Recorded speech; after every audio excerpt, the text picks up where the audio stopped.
ਇਹ ਗੱਡੀਆਂ ਜਾਂਦੇ ਪਾਉਣ ਤੇ ਕਿਤੇ ਦਰਖਤ ਤੇ ਰੱਤਾ ਲੀੜਾ ਟੰਗਿਆ ਹੋਵੇ ਤੇ ਫਿਰ ਆਪਦੇ ਬੁੱਲਾਂ ਦੇ ਐਵੇਂ ਫੇਰੀ ਜਾਂਦੇ 4 ਮਹੀਨੇ ਚ ਵਿਚਾਰੇ ਨੂੰ ਹੋਏ। ਉਹ ਹੁਣ ਵਕਤ ਨਹੀਂ ਰਹਿ ਗਿਆ। ਪਹਿਲੇ ਜਦੋਂ ਸਾਰੇ ਘੁਮਿਆਰਾਂ ਦੇ ਖੱਚਰ ਵੀ ਜ਼ਿਮੀਂਦਾਰ ਦੇ ਪੇੜ ਤੇ ਲੱਗੇ ਹੁੰਦੇ ਸੀ ਤੇ ਆੜਤੀਆਂ ਨੂੰ ਆਦਾ ਹੀ ਕੋਈ ਨਹੀਂ ਸੀ। ਕਿਉਂ? ਆੜਤੀਆਂ ਨੂੰ ਪਤਾ ਹੁੰਦਾ ਸੀ ਵੀ ਇਹਨੇ 20 ਮਣ ਦੇ 23 ਮਣ ਤੋੜ ਕੇ ਲੈਂਦੀ ਜੀ, ਵਿੱਚੋਂ 10 ਇਹਨਾਂ ਦਾ ਖੱਚਰ ਖਾਵੇ ਕੀ। ਹਾਂ ਸਹੀ ਗੱਲ ਹਾਂਜੀ ਇਸੇ ਤਰ੍ਹਾਂ ਹਾਂ ਹੁਣ ਬਾਹਰੋਂ ਕੰਡਾ ਹੋ ਜਾਂਦਾ ਹੈ। ਹਾਂ ਅੰਦਰੋਂ ਵੱਡਾ ਹੋ ਜਾਂਦਾ। ਅਸੀਂ ਬੇਈਮਾਨੀ ਨਹੀਂ ਕਰਦੇ। ਕਈ ਤਾਂ ਆੜਤੀ ਆਵਾਜ਼ ਦੀ ਬੜਾ ਤੋੜ ਲੈਂਦੇ ਨੇ। ਤੇ ਉਹ ਜਿਹੜਾ ਤੁਸੀਂ ਫੜ ਤੇ ਸੱਟ ਕੇ ਤੇ ਉਹਨੂੰ ਖਲਾਰ ਖਲੂਰ ਕੇ ਥੱਲੇ ਇਕੱਠਾ ਨਹੀਂ ਕਰਦੇ? ਨਹੀਂ ਜੀ, ਉਸ ਤੋਂ ਪਹਿਲੇ ਰੇਟ ਕਲੀਅਰ ਹੋ ਜਾਂਦਾ। ਉਹ ਅੱਜ ਕੱਲ ਆਲ ਵੇਟ ਚੱਲਦਾ ਪਿਆ। ਜ਼ਿਮੀਂਦਾਰ ਵੀ ਬੜਾ ਸਿਆਣਾ ਨਾ, ਉੱਥੇ ਬਾਹਰ ਹੀ ਕੰਡੇ ਤਲਾ ਲੈਂਦਾ ਤੇ ਅੱਗੋਂ ਅਸੀਂ ਫਿਰ ਭਾਵੇਂ ਸਾਰੀ ਖਲਾਰ ਪਈ ਉਹਦੀ ਆਪਦੀ ਖਲਾਰ ਨਹੀਂ ਹੁੰਦੀ। ਸਹੀ ਹੈ। ਉਹਨੇ ਆਪਦੀ ਦਾ ਪੂਰੀ ਰੇਟ ਲੈ ਲੈਣਾ, ਪੈਸੇ ਲੈ ਲੈਣੇ, ਜੋ ਤੈਅ ਹੋ ਗਿਆ। ਸਹੀ। ਹਕਮਤ ਕਦੋਂ ਸ਼ੁਰੂ ਕੀਤੀ ਜੀ? ਹਕਮਤ ਜੀ ਪਾਰਟ ਟਾਈਮ ਹੈ। ਅੱਛਾ। ਇਤਵਾਰ ਵਾਲੇ ਦਿਨ ਅਸੀਂ ਹਕਮਤ ਕਰਨੇ ਆ। ਜੇ ਕਿਸੇ ਭਾਈ ਨੂੰ ਜ਼ਰੂਰਤ ਹੋਵੇ ਤੇ ਇਤਵਾਰ ਨੂੰ ਰਾਬਤਾ ਕਰ ਸਕਦਾ। ਹਾਂ ਮਰਦਾਨਾ ਤੇ ਨਾਨਾ ਦੋਵੇਂ ਲਾਜ ਕਰਨੇ ਆ। ਤਵੀਤ ਧਾਗਾ ਵੀ ਦਿੰਦੇ ਜੀ? ਨਹੀਂ, ਦਮ ਕਰੀਦਾ। ਇਹ ਬੜੇ ਨਫੀਸ ਆਦਮੀ ਨੇ ਤੇ ਦਵਾਈ ਦਾ ਨਾਂ ਹੀ ਨਹੀਂ ਲਿਆ ਜੀ। ਇਹਨਾਂ ਦੀ ਇਹ ਸ਼ਾਦੀ ਨਹੀਂ ਹੋਈ ਜੀ। ਅੱਛਾ। ਤੇ ਮੈਂ ਇਹਨਾਂ ਨੂੰ ਮਸ਼ਵਰਾ ਦਿੱਤਾ ਸੀ। ਸ਼ਾਦੀ ਤੱਕ ਪਹੁੰਚ ਤਾਂ ਗਿਆ ਨਾ ਵੈਸੇ। ਮੈਂ ਇਹਨਾਂ ਨੂੰ ਮਸ਼ਵਰਾ ਦਿੱਤਾ ਸੀ ਅੱਛਾ ਵੀ ਤੁਸੀਂ ਹੁਣ ਸ਼ਾਦੀ ਰਹਿਣ ਦੇ ਉਮਰਾ ਕਰ ਲਿਓ। ਲੇਕਿਨ ਇਹਨਾਂ ਨੇ ਮੰਨਿਆ ਨਹੀਂ ਨਾ। ਮੰਨਿਆ ਨਹੀਂ, ਜਨਾਜ਼ਾ ਜਾਇਜ਼ ਕਰਨਾ ਚਾਹੁੰਦੇ ਨੇ। ਇੱਥੇ ਸਾਰੇ ਦੋਸਤ ਅਸੀਂ ਅਕਸਰ ਇਕੱਠੇ ਹੁੰਦੇ ਹਾਂ। ਰਿਜ਼ਵਾਨ ਕਮਿਸ਼ਨ ਸਾਹਿਬ ਰਜਿਸਟਰ ਕਰਾਈਏ ਤੇ ਸਾਡੇ ਕੋਲ ਕੋਈ ਵੇਚਣਾ ਚਾਹਵੇ ਤੇਲ, ਮੱਕੀ, ਮੁੰਜੀ ਤੇ ਅਸੀਂ ਉਹਨਾਂ ਕੋਲ ਅੱਛੇ ਨਰਕਾਂ ਨਾਲ ਖਰੀਦ। ਇਹਨਾਂ ਜਨਾਬ ਫੌਜ ਦੀ ਜੌਬ ਕੀਤੀ, ਵਿਹਲੇ ਫਿਰਦੇ ਸੀ। ਇਹਨਾਂ ਨੂੰ ਵੀ ਅਸੀਂ ਇੱਥੇ ਲੈਣ ਦਾ ਨਾਮ ਨਹੀਂ, ਇਹ ਰਿਟਾਇਰ ਹੋ ਗਿਆ। ਇਹਨੇ ਕਿਉਂ ਨਾ ਕੱਢਿਆ? ਨਹੀਂ, ਉਹ ਲੱਗੇ ਸੀ ਕੱਢਣ। ਰਿਟਾਇਰ ਹੋ ਗਿਆ। ਅੱਛਾ। ਆਹੋ ਉਮਰ ਤਾਂ ਹੀ ਇਹਨਾਂ ਦੀ ਹਿਸਾਬ ਅਸਲ ਵਿੱਚ ਨਾ ਉਮਰ ਹੋ ਗਈ ਸੀ ਨਾ ਤੇ ਉਹਨਾਂ ਹਿਸਾਬ ਲਾਏ ਹੋਣੇ ਅੰਨੋਂ ਮਹਿੰਗਾ ਪੈਂਦਾ। ਰੋਟੀ ਤਾਂ ਮਹਿੰਗਾ ਪੈਂਦਾ। ਉਹ ਚਾਹੁੰਦੀ ਹੈ ਰੋਜ਼ ਰੋਟੀ ਹੁੰਦੀ ਹੈ। ਹਾਂ ਤੇ ਇਹ ਮਾਸ਼ਾਅੱਲਾ ਬੜੇ ਅੱਛੇ ਬੰਦੇ ਨੇ ਜੀ। ਸਹੀ।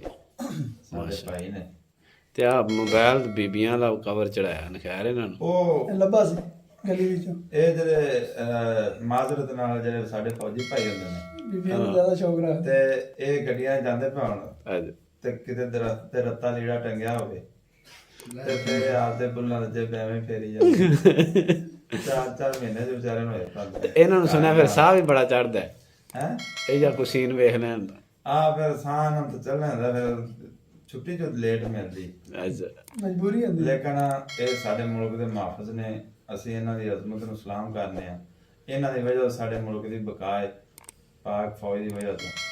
ਤੇ ਇਹ ਸਾਡਾ ਇੱਕ ਵਾਹਿਦ ਅਦਾਰਾ ਹੈ ਜਿਹਦੇ ਤੇ ਅਸੀਂ ਟਰਸਟ ਕਰ ਸਕਦੇ, ਬਿਲਕੁਲ ਪੂਰੇ ਯਕੀਨ ਨਾਲ, ਪੂਰੇ ਇਤਮਾਦ ਕਰ ਸਕਦੇ ਹਾਂ ਹਰ ਲਿਹਾਜ਼ ਨਾਲ। ਤੇ ਸਾਡੀ ਇਹ ਸਲਾਮਤੀ ਦਾ ਇੱਕ ਜ਼ਰੀਆ ਹੈ। ਇਹ ਫੌਜੀ ਰਹਿੰਦੀ ਜ਼ਿੰਦਗੀ ਤੱਕ ਹੀ ਫੌਜੀ ਰਹਿੰਦਾ ਕਿ ਜਿੰਨੀ ਦੇਰ ਫੌਜ 'ਚ ਰਹਿੰਦਾ? ਨਹੀਂ, 20 ਸਾਲ ਬਣਦੇ ਨੇ ਬੰਦਾ ਬਣਨ ਤੇ। ਸਹੀ। ਤੇ ਫਿਰ 18 ਸਾਲ ਲੱਗਦੇ ਨੇ ਫੌਜੀ ਬਣਨ ਤੇ। ਅੱਛਾ। ਤੇ ਜਦੋਂ ਫੌਜੀ ਬਣ ਜਾਂਦਾ ਫਿਰ ਉਹਨੂੰ ਕੋਈ ਬੰਦਾ ਨਹੀਂ ਬਣਾ ਸਕਦਾ ਪੂਰੀ ਜ਼ਿੰਦਗੀ। ਹਾਂ, ਤੇ ਫੌਜੀ ਰਹਿੰਦਾ ਕਿਉਂ? ਉਹਦੇ ਅਸੂਲ, ਉਹਦਾ ਡਿਸਿਪਲਿਨ, ਉਹਦੇ ਦਿਮਾਗ, ਉਹਦੇ ਹਿਸਾਬ ਤੇ ਦੇ ਵਿੱਚ ਸ਼ਾਮਲ ਹੋ ਜਾਂਦਾ, ਉਹਦੇ ਖੂਨ 'ਚ ਸ਼ਾਮਲ ਹੋ ਜਾਂਦਾ। ਤੇ ਇਹ ਫਿਰ ਜਿਹੜਾ ਨਾ ਉਹ ਫਿਰ ਆਪਦੇ ਡਿਸਿਪਲਿਨ ਤੇ ਕਾਨੂੰਨ ਤੋਂ ਪਿੱਛੇ ਨਹੀਂ ਹਟਦਾ। ਅੱਛਾ ਸਰ, ਫੌਜੀ ਸਾਹਿਬ ਤੁਸੀਂ ਵੀ ਕੋਈ ਆਪਣਾ ਅਜ਼ਹਾਰੇ ਖਿਆਲ ਜਰਾ? ਕੀ ਤੁਹਾਨੂੰ ਦੱਸੀ ਯਾਰ ਚੀਜ਼ ਤੁਹਾਡੇ ਨਾਲ ਜਿਹੜੀ ਗੱਪਸ਼ਪ ਚੋਈ ਸਭ ਉਹ ਤਾਂ ਉਹਨਾਂ ਦੀ ਆਪਣੀ ਦੱਸ ਦਿੱਤਾ। ਹੋਰ ਨਜ਼ਾਰੇ ਖਿਆਲ ਕੀ ਕਰਨਾ? ਨਹੀਂ, ਤੁਸੀਂ ਫੌਜ 'ਚ ਬਿਹਤਰ ਫੀਲ ਕਰਦੇ ਸੱਜੇ ਕਿ ਹੁਣ ਰਿਟਾਇਰ ਹੋ ਕੇ ਫ੍ਰੀ ਜੇ ਤੇ ਇੱਥੇ ਹੁਣ ਬਿਹਤਰ ਫੀਲ ਕਰਦੇ ਜੀ। ਦੇਖੋ ਹਰ ਇੱਕ ਚੀਜ਼ ਦਾ ਇੱਕ ਆਪਣਾ ਟਾਈਮ ਹੈ। ਫੌਜ ਦੇ ਵਿੱਚ ਆਪਣਾ ਇੱਕ ਟਾਈਮ ਸੀ, ਉੱਥੇ ਵੀ ਅੱਲਾ ਦਾ ਸ਼ੁਕਰ ਹੈ ਅੱਛਾ ਟਾਈਮ ਗੁਜ਼ਰਿਆ। ਅੱਛਾ। ਆਪਣੀ ਜੌਬ ਪੂਰੀ ਕਰਕੇ ਆ ਗਏ ਹਾਂ ਸਿਵਲ 'ਚ। ਅੱਛਾ, ਅਲਹਮਦੁਲਿल्लाह ਇੱਥੇ ਵੀ ਅੱਛਾ ਟਾਈਮ ਗੁਜ਼ਰ ਰਿਹਾ। ਫੌਜ 'ਚ ਵੀ ਤੁਸੀਂ ਇਹਨਾਂ ਨਹੀਂ ਬੋਲਦੇ ਹੈ? ਕਦੇ ਉੱਚੀ ਬੋਲ ਲੈਂਦੇ ਸਹੀ? ਮੈਂ ਤਕਰੀਬਨ ਇਹੀ ਹੈ, ਮੇਰੀ ਸਪੀਡ ਇਹੀ ਹੈ। ਹਾਂਜੀ। ਇਹ ਕਿਹੜੇ ਰੈਂਕ 'ਚ ਤੁਸੀਂ ਰਿਟਾਇਰਮੈਂਟ? ਮੈਂ ਸਿਪਾਹੀ ਰੈਂਕ 'ਚ ਹਾਂ। ਅੱਛਾ, ਸਿਪਾਹੀ ਖਾਨ ਰਹੇ ਨੇ ਜੀ। ਹਾਂਜੀ।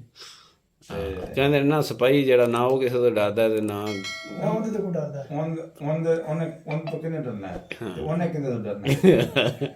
ਹਮੇਸ਼ਾ ਇੱਕ ਅਸੂਲ ਹੈ ਕਿ ਕਿਸੇ ਵੀ ਅਦਾਰੇ ਦਾ ਜਿਹੜਾ ਸਭ ਥੱਲੇ ਦਾ ਰੈਂਕ ਹੁੰਦਾ ਨਾ ਉਹ ਕਿਸੇ ਤੋਂ ਨਹੀਂ ਡਰਦਾ। ਸਹੀ। ਉਹਨੂੰ ਪਤਾ ਵੀ ਮੈਨੂੰ ਕਾਟ ਹੀ ਕੋਈ ਸਕਦਾ, ਵੀ ਮੈਨੂੰ ਇਹਦੋਂ ਥੱਲੇ ਕਿਸੇ ਕਰਨਾ ਹੀ ਨਹੀਂ, ਰੈਂਕ ਹੀ ਕੋਈ ਨਹੀਂ। ਉਹਨੂੰ ਦੂਜਾ ਜਿਹੜਾ ਨਾ ਡੀ ਸਟੈਪ ਨਹੀਂ ਕਰ ਸਕਦਾ। ਸਹੀ, ਵੀ ਆਖਰੀ ਸਟੈਪ ਹੁੰਦਾ ਹੁੰਦਾ। ਹਾਂਜੀ। ਸਹੀ। ਇਹ ਐਡਵਾਂਟੇਜ ਹੁੰਦਾ ਵੈਸੇ ਸਪਾਈ ਦਾ। ਆਖਰੀ ਸਟੈਪ ਸਪਾਈ ਹੈ, ਆਖਰੀ ਸਟੇਸ਼ਨ ਗਿਲਗਿਤ ਬਲਤਿਸਤਾਨ ਹੈ, ਇਸ ਤੋਂ ਅੱਗੇ ਸਟੇਸ਼ਨ ਕੋਈ ਨਹੀਂ। ਉੱਥੇ ਵੀ ਤੁਸੀਂ ਯਕੀਨਨ ਡਿਊਟੀ ਕੀਤੀ ਹੋਵੇ। ਤਕਰੀਬਨ ਨਹੀਂ ਗਏ, ਬਲੋਚਿਸਤਾਨ ਗਏ ਹਾਂ।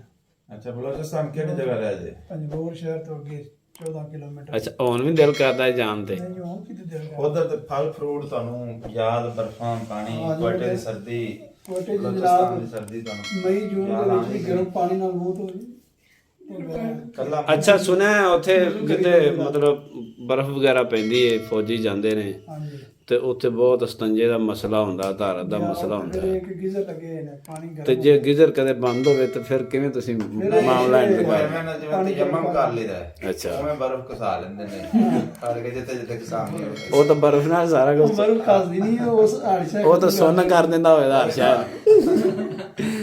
ਅੱਛਾ ਲੜਾ ਫੜ ਕੇ ਬਰਫ਼ ਨਾਲ ਸੁੰਨ ਹੋ ਜਾਂਦਾ ਹੋਣਾ ਸਾਰਾ ਕੁਝ, ਤੇ ਇਹ ਸਮਝਦੇ ਹੋਣੇ ਸਾਫ਼ ਹੋ ਗਿਆ।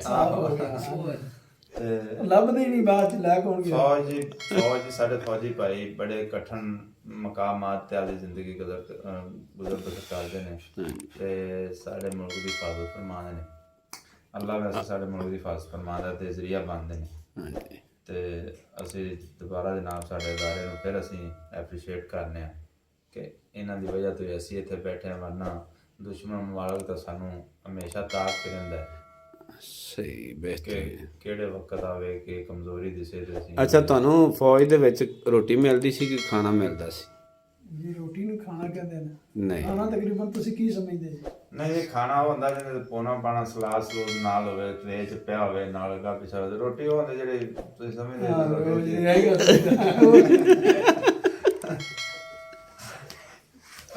ਅਲਹਮਦੁਲਿਲਾ ਅੱਲਾਹ ਦਾ ਸ਼ੁਕਰ ਹੈ। ਅੱਛੀ ਉਹ ਮੈਂ ਤੁਸੀਂ ਤੁਹਾਡੇ ਕੋਲ ਵਕਤ ਆਇਆ ਤਾਂ ਮੈਂ ਤੁਹਾਨੂੰ ਥੋੜੀ ਗੱਲ ਜ਼ਰੂਰ। ਅਸੀਂ ਫੌਜ ਚ ਹੁੰਦੇ ਸਾਂ, ਸਾਡੇ ਕੋਲ ਇੱਕ ਸਿਵਲ ਖਾਤਾ ਸੀ ਈਐਮਈ ਦੇ ਵਿੱਚ, ਤੇ ਸਾਡਾ ਇੱਕ ਸਿਪਾਹੀ ਵੰਗਾਰ ਤੇ ਗਿਆ, ਵਾਹੀਕਲ ਮਕੈਨਿਕ ਸੀ, ਤੇ ਉਹਨੂੰ ਇੱਕ ਬਟਾਲੀਅਨ ਨਾਲ ਲੈ ਕੇ ਗਏ, ਗੱਡੀ ਸਹੀ ਕਰਨੀ ਸੀ। ਤੇ ਉਸ ਸੁਬੇਦਾਰ ਮੇਜਰ ਸਾਹਿਬ ਨੇ ਉਹਨੂੰ ਕਿਹਾ ਆਪਦੀ ਉੱਥੇ ਬਟਾਲੀਅਨ 'ਚ ਵੀ ਇਹ ਨਾ ਸਾਹਿਬ ਇਹਨੂੰ ਖਾਣਾ ਖਵਾਉਣਾ ਹੈ ਉਸਤਾਦ ਨੂੰ। ਉਹਨਾਂ ਕਿਹਾ ਠੀਕ ਸਰ। ਉਹ ਚਲੇ ਗਏ, ਉਹਨੇ ਗੱਡੀ ਸਹੀ ਕੀਤੀ ਤੇ ਮਗਰੋਂ ਉਹਨਾਂ ਕੀ ਕੀਤਾ ਵੀ ਉਵੇਂ ਉਹ ਰੋਟੀਆਂ 2 ਰੱਖੀਆਂ 3 ਤੇ ਸਾਲਨ ਪਲੇਟ 'ਚ ਪਾਇਆ ਤੇ ਲਿਆ ਕੇ ਉਹਦੇ ਅੱਗੇ ਰੱਖਣਾ, ਚੁੱਕ ਲਓ। ਅੱਛਾ ਤੁਹਾਨੂੰ ਐਸਐਮ ਸਾਹਿਬ ਆ ਕੇ ਨਹੀਂ ਕਿਹਾ ਮੈਨੂੰ ਖਾਣਾ ਖਵਾਉਣਾ ਜੀ? ਉਹ ਰੋਟੀ ਲੈ ਆਏ ਸੀ? ਰੋਟੀ ਚੁੱਕੀ ਫਿਰਦੇ। ਅੱਛਾ ਉਹਨੇ ਮੈਂ ਨਹੀਂ ਖਾਣੀ। ਉਹਨਾਂ ਜਨਾਬ ਵਾਲਦਾ ਮੇਜਰ ਨੇ ਆਖਿਆ ਵੀ ਲੈ ਉਹਨੂੰ ਫੜ ਕੇ, ਉਹਨਾਂ ਉਹ ਰੋਟੀ ਪਿਛਾਂ ਲੈ ਗਿਆ, ਉਹਨੂੰ ਪੌਣੇ ਜਿਹੇ ਲਪੇਟਿਆ, ਹਾਂਜੀ, ਨਾਲ ਥੋੜਾ ਸਲਾਦ ਕੱਟ ਲਿਆ, ਗੰਢਾ ਕੱਟ ਲਿਆ, ਮੂਲੀ ਕੱਟ ਲਈ ਤੇ ਸਾਲਨ ਰੱਖ ਕੇ ਟਰੇ ਉੱਤੇ ਪਾਉਣਾ ਦਿੱਤਾ, ਵੱਡੀ ਟਰੇ ਫਿਰ ਨਾਲ ਪਾਣੀ ਆ ਜਾ ਕੇ ਵੱਖਰਾ ਟਰੇ ਰੱਖਿਆ, ਹਾਂਜੀ ਤੇ ਉਹਦੇ ਅੱਗੇ ਟੇਬਲ ਤੇ ਲਿਆ ਕੇ ਰੱਖਿਆ। ਬਾਇਆ ਦਾ ਨਾ ਹੁਣ ਲਿਆਂਦਾ ਜੇ ਖਾਣਾ ਹਾਂਜੀ ਅੱਗੇ ਰੋਟੀ ਮਿਲ ਲੱਗੇ ਸੀ। ਰੋਟੀ ਲੱਗੀ। ਉਹ ਇਹ ਫਿਰ ਸੀਨ ਹੁੰਦਾ, ਤੁਹਾਨੂੰ ਪਤਾ ਇੱਜ਼ਤ ਦਾ ਫਜ਼ਾਈ ਤੇ ਇੱਜ਼ਤ ਦਾ ਫਜ਼ਾਈ। ਹਾਂਜੀ ਤੇ ਇੱਜ਼ਤ ਕਰਨੀ ਚਾਹੀਦੀ ਹੈ ਕੋਈ ਜਿਸ ਹੁਣ ਜਨਾਬ ਅਸੀਂ ਆਖਰ ਤੇ ਪਾਇਆ ਕਿ ਦਰਖਾਸਤ ਕਰਾਂਗੇ ਕਿ ਸਾਡੇ ਚੈਨਲ ਨੂੰ ਸਬਸਕ੍ਰਾਈਬ ਕਰੋ ਔਰ ਸਾਡਾ ਚੈਨਲ ਹੈ ਤੇ ਹੁਣ ਜਨਾਬ ਜੋ ਸਾਹਿਬ ਗੱਡੀ ਆ ਫਾਲੋ ਗਈ ਕਰਿਆ ਕਰੋ। ਹੁਣ ਸਾਡੀ ਗੱਡੀ ਆ ਗਈ ਤਾਂ ਅਸੀਂ ਆਪਾਂ ਚੱਲੀਏ ਕਰਾਚੀ ਦਾ ਸਫ਼ਰ ਕਰਨਾ। ਗੱਡੀ ਆ ਗਈ ਨਾ ਗੱਡੀ। ਹਾਂਜੀ ਬਹੁਤ ਸ਼ੁਕਰੀਆ ਸਾਰੇ ਭਾਈਆਂ ਦਾ, ਬਹੁਤ ਸ਼ੁਕਰੀਆ, ਬਹੁਤ ਬਹੁਤ ਮਿਹਰਬਾਨੀ, ਥੈਂਕ ਯੂ।